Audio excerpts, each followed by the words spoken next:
Hi everyone, and welcome to this week's tarot reading.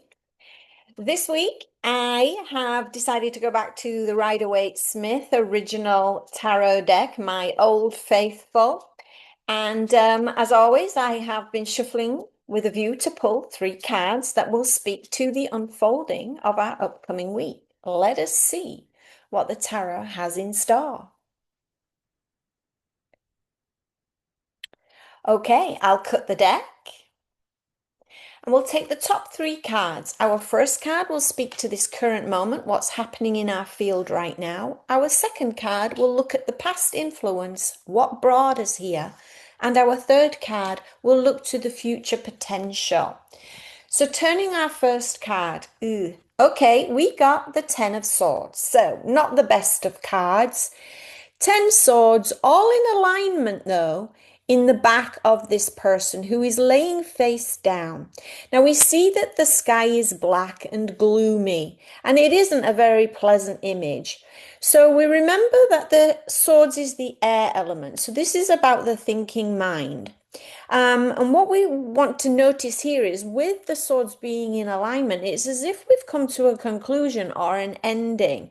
Now you see he's actually looking away. He's looking at this sunset that's coming up. So we have the opportunity here to look at this card as a transition. In essence, it's very similar to the Death card, though not as powerful.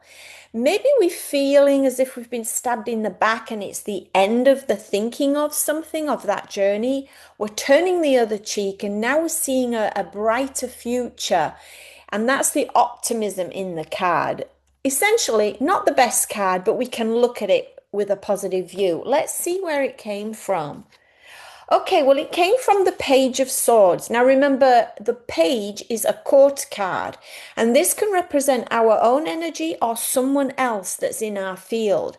So, with it being the past influence, has someone of a youthful nature, somebody vibrant, excitable, in the air element, have they come forward and given us this sense of newness, of fun, of a new idea, something bright, something to look forward to, which maybe has changed our perception of something, which is why we've come to the end of a particular thinking and we're in the midst of a transition. Now, the page can also represent a message. Now, traditionally, that would have been a letter, but now we're looking at an email or a text message or something intuitive that comes through as a message with this youthful, joyful energy. So, a past influence of a newness has brought us to a place where we feel almost as if we're at the end of a mental journey and we're transitioning somewhere. Let's see where. Well, it's gone to the Nine of Cups. Now, here again, we see those cups all in an alignment, so this is good. The cups being the water element, so we're looking at our emotions, our feelings, and our intuition.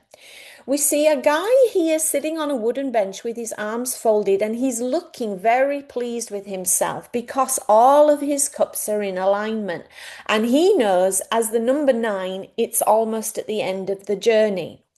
Now, sometimes this card can be seen as a bit of smugness in the fact that I've gotten to this point, which is a good thing, right? We're in a good place. So maybe the transition of the backstabbing here has brought us into a realization, well, we actually have all that we need. We don't need anything else. Everything's in alignment. And the next card from this, if we remember, is the Ten of Cups, which is the rainbow. Everything's beautiful. Everything's secure. So, a bright idea, lots of energy, brought us to a fulfillment of a thought, the end of a thought, and a newness beginning, again, in that card, to a place of looking comfortable, very comfortable and happy with where we're at. So let me know how that goes, and I'll see you next time. Bye now.